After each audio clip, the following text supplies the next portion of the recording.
तीसरे अध्याय में निम्न मध्यवर्गीय परिवार के युवक के अस्तित्व के संघर्ष को लेखक ने प्रस्तुत किया है। समर तथा प्रभा के बीच सुहाग रात की संवादहीनता की कहानी को भी उन्होंने उजागर किया है। सुहाग रात के दिन समर और प्रभा में कोई बातचीत नहीं हुई। यह खबर पूरे घर में वन में लगी भयंकर आग की तरह फैल गई। समर बहुत उदास था। ऐसा लग रहा था जैसे वह किसी की चिता जलाकर आया हो। उससे भाभी ने गंभीरता से जानना चाहा। अम्मा ने भी पूछा, लेकिन उसने किसी को भी कोई जवाब नहीं दिया। समर पूरा दिन इधर उधर घूमता रहा। तथाकथित पत्नी से नाराज था, पर यह भी जानने के लिए उत्सुक था कि उसने उसके संबंध में परिवार के लोगों से क्या कहा। क्या उसने किसी से कोई शिकायत नहीं की? समर ने सोचा कि शायद वह अपने इस व्यवहार से उसे प्रभावित करना चाहती थी। बाबूजी ने गूढ़ रहस्य जानने की मुद्रा में पूछा कि कहीं दोनों के बीच लड़ाई झगड़ा तो नहीं हुआ। बाबूजी हुक्का पी रहे थे। बचपन में वे मारते थे। वह सहना आसान था। अब मारते नहीं थे, फिर भी वह बाबूजी से बहुत डरता था। उन्होंने पूछा कि क्या उसे बहू प्रभा पसंद नहीं आई। फिर मुलायम शब्दों में बिना झिझक के साफ साफ सब कुछ बताने को कहा। समर अपना तैयार भाषण भूल गया था। वह चुपचाप अपनी हथेलियों पर खींची रेखाएं देख रहा था। बाबूजी ने समझाते हुए कहा, यह भी तो सोचो कि वह बेचारी पराई लड़की किसके बूते पर आई है।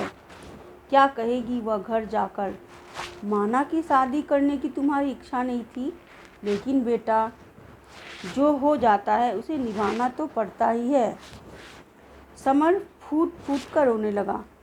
पिता ने कहा कि ऐसा लड़कपन नहीं करते। वह उठा और चला गया। अपने पढ़ने के कमरे में वह उल्टी सीधी बातें सोचता रहा। उसे पूरी स्थिति में अपना दोष महसूस ही नहीं हो रहा था। उसने सोचा था कि सभ्य तरीके से उसके सामने अपने सपनों को रखेगा और उसमें उसका सहयोग चाहेगा, पर ऐसी नौबत ही नहीं आई। बाबूजी उसे व्यर्थ ही दोष दे रहे थे। अचानक समर के मन में विचार आया कि बाबूजी को यह बात किसने बताई। यह बात उसने तो किसी से नहीं की। लगता है कि प्रभा ने ही किसी से कहा होगा। मुन्नी या भाभी से पता चल सकता है, पर वह उनसे पूछकर अपनी कमजोरी नहीं दिखाएगा। तभी भाभी वहां आई और उसने समर से कहा कि उसकी शादी उसके लिए दुनिया भर की चिंता का कारण बन गई है। समर ने अपनी कमजोरी छिपाते हुए भाभी के प्रश्न को टाल दिया, पर भाभी रुकने वाली कहाँ थी। उसने पूछ ही लिया कि क्या प्रभा से उसकी नहीं बनी। वह भाभी के मजाक को समझ गया। उसने साफ कह दिया कि उसकी प्रभा से कभी नहीं बनेगी, क्योंकि उसके विचार में वह घमंडी थी। भाभी में प्रभा के प्रति ईर्ष्या का भाव था। उसने समर को उसके प्रति और भड़काया और उसे खाना खिलाने ले गई। अगले दिन रात को प्रभा समर के लिए दूध का गिलास लेकर आई। समर मन ही मन बेचैनी से उसकी प्रतीक्षा कर रहा था, परंतु समर जिद के कारण उसे नहीं बोला और छत पर चला गया। उसने तो निश्चय किए, एक, वह प्रभा से कोई संबंध नहीं रखेगा, नहीं बोलेगा।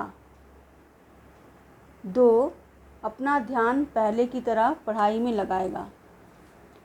घर के रीति रिवाजों के अनुसार रोज पास पड़ोस की महिलाओं का संगीत का कार्यक्रम होता था। अंजलियां भर भर के लड्डू और बतासे बांटे जाते थे।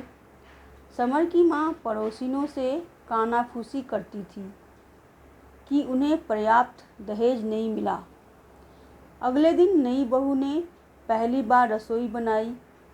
दाल, रोटी और 3 सब्जी, 2 चटनी, अचार आदि से सजाकर सबसे पहले पति के समक्ष भोजन की थाली रखी। पहला कौर मुंह में डालते ही समर उसे थूकने चला गया। पता चला कि दाल अधिक नमक होने के कारण कड़वी थी। प्रभा हैरान थी क्योंकि दाल उसने चखी थी। सास, जिठानी, ससुर सबने उसे उल्टा सीधा बोला, पर मुन्नी प्रभा की ओर थी। दूसरे दिन उसके भाई आए और उसे लिवा ले गए। इस तरह समर की जिंदगी में थोड़ी हलचल आई थी, फिर सामान्य रूप से जीवन चलने लगा।